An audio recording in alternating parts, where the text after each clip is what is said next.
ဒီနေ့ပြောပြပေးမယ့်အကြောင်းအရာကကျန်းစာရဲ့အကြီးမားဆုံးဗဟိနီးတွေကတစ်ခုပါကျွန်တော်တို့တွေကျန်းစာကိုဖတ်တဲ့အခါမှာဒါမှမဟုတ်ဘာသာရေးအကြောင်းဆွေးနွေးတဲ့အခါမှာဒီမိကုန်းကိုတစ်ချိန်တည်းမကကြားဖို့မယ်ဆိုတာကျွန်တော်အာမခံပါတယ်ဒီဗီဒီယိုလေးကိုလုပ်ပေးရတဲ့အကြောင်းရင်းကိုယ်တိုင်နိုင်ကိုကကျွန်တော်နဲ့ပတ်သက်တဲ့ကျွန်တော်တငယ်ချင်းတစ်ယောက်ကကျွန်တော်ဗီဒီယိုလေးတွေကိုစိတ်ဝင်စားရင်းနဲ့သူမေးလာတဲ့မိကုန်းတစ်ခုပေါ်အခြေခံပြီးဖြစ်လာတာမလို့ပါဒါအိနာကသူ့ရဲ့ညီကိုတက်လိုက်ပြီးနောက်ပိုင်းထွက်ပြေးသွားတဲ့အခါသူကဘယ်သူနဲ့အိမ်ထောင်ကြတာလဲဆိုတဲ့အရာကိုကျွန်တော်ကိုမေးလာတဲ့မိကုန်းမှာစဉ်းစားကြည့်ရအောင်ပေါ့ဒီအချိန်မှာကမ္ဘာပေါ်မှာအာရန်အေဝါကာအိနာ3ယောက်ပဲကြံတော့တာမဟုတ်ဘူးလားဒါဆိုရင်ကာအိနာအိမ်အောင်ပြုတ်ခဲ့တဲ့အမျိုးသမီးကဘဲကနေရောက်လာတာလေဘုရားသခင်ကတခြားလူတွေကိုဖန်ဆင်းခဲ့သေးတာဒါမှမဟုတ်ကျွန်တော်တို့မသိသေးတဲ့လျှို့ဝှက်ချက်တစ်ခုခုများရှိနေတာလားဒီနေ့မှာတော့ကျွန်တော်တို့ဟာတမန်ကျမ်းစာထဲကအငင်းပွားဖွယ်အကောင်ဆုံးမေးခွန်းတစ်ခုကိုဖြေရှင်းသွားမှာဖြစ်ပါတယ်နံပါတ်1အနေနဲ့ဒေါနာပြည်ရဲ့လျှို့ဝှက်ချက်ကိုကျွန်တော်အရင်ပြောပြဖို့လိုပါလိမ့်မယ်တမန်ကျမ်းစာထဲမှာကဘာဦးကျမ်းအခန်းကြီး၄ငယ်16ကနေ19မှာဒီလိုဆိုထားပါတယ်ကာအိနာသည်ထာဝရဘုရား၏အမျက်တော်ထွက်၍အေဒင်အရက်အရှိမျက်နှာဒေါနာပြည်၌နေလေ၏ကာအိနာသည်မိမိမယားနှင့်ဆက်ဆံသဖြင့်သူသည်ပရိသေဆွဲ၍အိနောက်ကိုဖွားမြင်လေ၏လို့ဖော်ပြထားတာကိုတွေ့ရမှာပါဒီကျမ်းပိုက်ကိုကြည့်ရင်လူတွေကမေးခွန်းထုတ်လာကြပါတယ်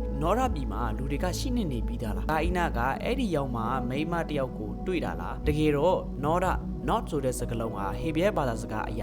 ရက်ဒေတာလက်လက်သွားလာခြင်းဆိုတဲ့အဓိပ္ပာယ်ကိုဖော်ပြနေတာပါဒါကလူဦးရေထူထပ်တဲ့မြို့ကြီးတစ်မြို့မဟုတ်ဘဲနဲ့ကာအိနာသွားပြီးတော့မှခိတ္တပုံးခိုရနေရတခုဖြစ်ခဲ့ပါတယ်ဒါဆိုရင်ကာအိနာရဲ့ဇနီးကဘယ်သူဖြစ်နေမလဲအာရန်ရဲ့တခြားသားသမီးတွေ missing link လို့အဓိပ္ပာယ်ရတဲ့သားသမီးများစွာရှိနေပါသေးတယ်ဖြေကိုတီးဖို့ကျွန်တော်တို့ကဘာဦးကျန်းခန်းကြီး9အငယ်4ကိုကြည့်ပါမယ်အဲ့ဒီမှာအာရဒီရှေသားကိုဖွားမြင်ပြီးနောက်နှစ်800အသက်ရှင်၍သားသမီးကိုဖွားမြင်လေ၏လို့ရှင်းရှင်းလင်းလင်းကိုဖော်ပြထားတာမျိုးရှိပါတယ်သိပ္ပံနည်းကျမ်းနဲ့ Bible Scholar တွေရဲ့ပြောကြားချက်အရအာရန်ကအသက်900ကျော်အထိအသက်ရှင်ခဲ့တယ်လို့ဆိုလိုပါတယ်အဲ့ဒီခေတ်ကလူတွေကအသက်ရာကြီးရှင်ကြပြီးတော့သားသမီးတွေကိုအများကြီးမွေးကြပါတယ်ကာအိနာကအာဘီလကိုတတ်တဲ့အချိန်မှာသူတို့တွေကအသက်100ဝန်းကျင်ရှိနေပြီလို့ခန့်မှန်းထားတဲ့အရာတွေအများကြီးရှိပါတယ်အဲ့ဒီအချိန်မှာသူတို့ကအခြားညီကိုမောင်နှမတွေလည်းအများကြီးရှိနေပြီးပါပြီကျမ်းစာပညာရှင်တွေရဲ့ဆုံးဖြတ်ချက်ကတော့ကာအိနာရဲ့ဇနီးကသူ့ရဲ့ညီမဒါမှမဟုတ်တူမတစ်ယောက်ဖြစ်နေတယ်ဆိုတာပါဒါအပြင်ကမှထပ်ပြီးစဉ်းစားရမှာကညီအကိုမောင်နှမချင်းလက်ထပ်တာကအပြစ်မဟုတ်ဘူးလားဆိုတော့ဘော်တို့ကအဲ့ဒီမိခင်ကိုမေးပါလိမ့်မယ်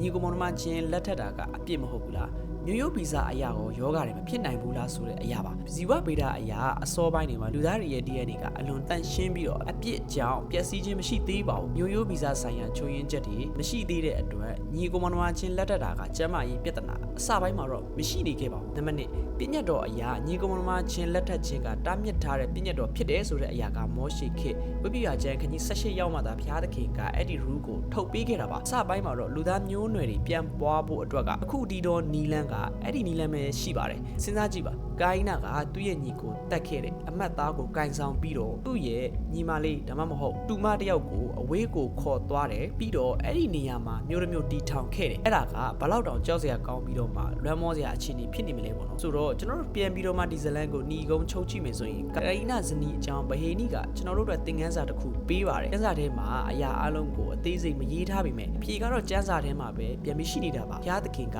လူတူအာဒံအဲ့ဒီကနေလူသားအမျိုးအနွယ်တစ်ခုကိုစင်သက်စေခဲ့ပါတယ်ဒါကကျွန်တော်တို့အားလုံးတွေကတွေးချင်းနီးနေတဲ့သူတွေဖြစ်တယ်လို့ဖော်ပြနေတာပါကာအိနာကသူ့ရဲ့ဇနီးနဲ့အတူမျိုးတို့မျိုးကိုတိဆောက်ခဲ့ပေမဲ့သူ့ရဲ့နှလုံးသားထဲမှာတော့သူ့ညီကိုတတ်ခဲ့တဲ့အပြစ်အရှိန်ကဘရောမှပျောက်ပြဲသွားမှာမဟုတ်ပါဘူးဘောရာတို့ကဘလို့ထင်လဲကာအိနာရဲ့ဇနီးကသူ့ရဲ့ခင်မွန်ကလူသက်သမားတစ်ယောက်အဖြစ်မှန်ကိုသိနေခဲ့မလားသူမရဲ့ဘဝကရောဘလို့ဆက်လက်ပြီးဖြတ်တန်းနေခဲ့ရမလဲဆိုတဲ့အရာပါဒီလိုကျန်းစာတွေကစိတ်ဝင်စားစရာဘယ်နည်းတွေကိုဆက်လေ့လာဖို့အတွက်ကျွန်တော်ရဲ့ channel လေးကို subscribe လုပ်ထားပေးဖို့လည်းညွှန်လင့်ပါတယ်နောက်ပိုင်းမှာတော့ကျွန်တော်ဒီတဲ့စိတ်ဝင်စားစရာအကြောင်းတွေကိုဆက်လက်ပြီးတင်ဆက်ပေးသွားမှာဖြစ်လို့စောင့်မျှော်ကြည့်ရှုပေးကြပါဦးလို့ပြောရင်းနဲ့ဒီဗီဒီယိုလေးကိုအဆုံးသတ်ပေးလိုက်ရပါတယ်